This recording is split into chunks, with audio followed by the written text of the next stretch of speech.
Okay, let's jump right into this explainer because today we're exploring exactly how technology, the rulebook, and raw human emotion violently collided during the 2026 World Cup. If you've been following the tournament at all, you already know exactly what match we're talking about. But today, we're going to strip away the fandom and look at it through a very specific analytical lens. Saved by the referee. Feel we got robbed today. That explosive quote from Alf Inge Holland literally perfectly captures the boiling tensions following England's dramatic 2-1 quarterfinal victory over Norway down in Miami. I mean, it was a match that went all the way to extra time, yet the immediate aftermath wasn't focused on the brilliant football. No, it was all about the officiating. When a former player and the father of one of the game's biggest stars takes to social media to say his country was robbed, you know for a fact that the technological systems designed to make the game fair are under immense pressure. Section 1. Unpacking the VAR system, what it is, and the philosophy behind it. So before we unpack these specific heated controversies of that Miami quarterfinal, we really need to zoom out. Because to understand the frustration, we have to understand the exact machinery of the system that caused it. The crucial point here is that the video assistant referee, or VAR, isn't just a camera. It's a human match official. And they definitely don't work alone. They're supported by AVRs, assistant video assistant referees, acting as a highly coordinated team. They constantly monitor the game from a dedicated video operation room to assist the on-field referee. You've got AVR 1 watching the main camera, AVR 2 managing offsides, and AVR 3 monitoring TV feeds. Basically, it's a complex human network relying on a massive technological web. And this brings us to the entire governing philosophy written into the laws of the game by the International Football Association Board, or IFAB. Minimal interference, maximum benefit. That's the golden rule. The system was never ever designed to re-referee the entire match or strip the on-field referee of their authority. The goal is simply to step in for crucial, game-altering moments and correct glaring mistakes. Section 2. The 4 pillars of review. The strict limits of VAR intervention. Now, despite what frustrated fans might want in the heat of the moment, VAR is not legally allowed to review every single grievance on the pitch. The official laws of the game state there are only 4 strict, reviewable categories where the video assistants can intervene. 1, they can look at the build-up to a goal or no goal. 2, they can evaluate penalty or no penalty decisions. 3, they review direct red card incidents, and just to be clear, that's not second yellows, just direct reds. And 4, they can fix cases of mistaken identity, like if the referee gives a card to the wrong player. If an incident doesn't fall into one of those 4 specific buckets, the video room stays completely silent. Section 3. The review procedure. From the booth to the pitch. Even within those 4 strict categories we just talked about, the procedure for actually overturning a call on the field follows a very specific, mandated sequence of events. During a game, the VAR performs automatic silent checks on everything that falls into those 4 categories.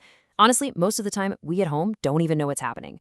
But if they do spot a serious issue, they recommend an on-field review, or OFR. The referee signals this by drawing a rectangle in the air and heading over to the pitch side monitor. But remember, the ultimate power is left entirely in the hands of the pitch referee. They can absolutely choose to stick with their original call. However, there is a massive caveat here. The original decision will not be changed unless the video review reveals a clear and obvious error. This phrasing is literally the source of endless debate. It means that borderline calls, those 50-50 subjective moments, almost always stick with the referee's initial gut instinct.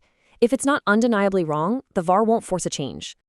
To find these elusive errors, the modern VAR setup utilizes a staggering 42 cameras. We're talking ultra slow-motion lenses and specialized offside technology, ensuring the officials have the absolute best angle on every single blade of grass. Section 4. The evolution of the video ref. A timeline of technological integration. Of course, setting up a 42-camera surveillance network for a football match didn't just happen overnight. Going from early mock trials by the Dutch Football Association in the early 2010s to full IFAB adoption in March 2018 was a massive paradigm shift. It required breaking past years and years of historical resistance from football traditionalists who hated the idea of technological interference. Actually, a fun fact, during the first official non-friendly use in a 2016 Dutch Cup match between Ajax and Willem II, a yellow card was upgraded to a red via VAR, but they didn't have a pitch-side monitor yet. The entire stadium was totally confused. It really proved that the technology had to evolve alongside communication. Section 5. Anatomy of a controversy. Applying the rulebook to England versus Norway. So now that we have a solid grip on the rules and the history, let's impartially analyze the two defining moments from that match side by side. First, we have Norway's disallowed goal by Torbjorn Hegem, which would have put them 2-1 up. This was ruled out because Erling Haaland pushed England's Elliot Anderson at a corner. Now, this is a subjective interpretation of a foul, requiring an on-field review where the referee actually has to judge the intensity of the push. On the flip side, we have Jude Bellingham's goal, which got dubbed Cablegate, where Norway argued the ball struck a stadium camera wire. This wasn't about a referee's feeling at all. It was a purely factual check of whether the ball hit a physical object in the air. This single match is basically a masterclass in demonstrating the dual nature of VAR. For Norway's disallowed goal, the system relied entirely on the referee's personal, subjective judgment of a physical foul at the monitor.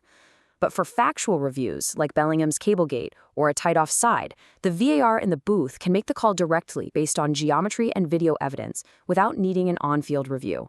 We also saw this system at work when England's Jed Spence was initially awarded a penalty, but VAR intervened to overturn it, showcasing the system stepping in to correct what it deemed a clear and obvious non-foul error.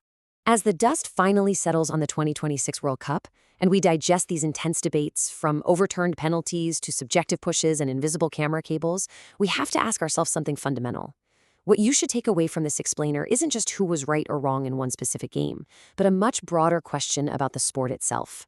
Are we actually fixing football, or are we simply moving the arguments from the pitch to the video room?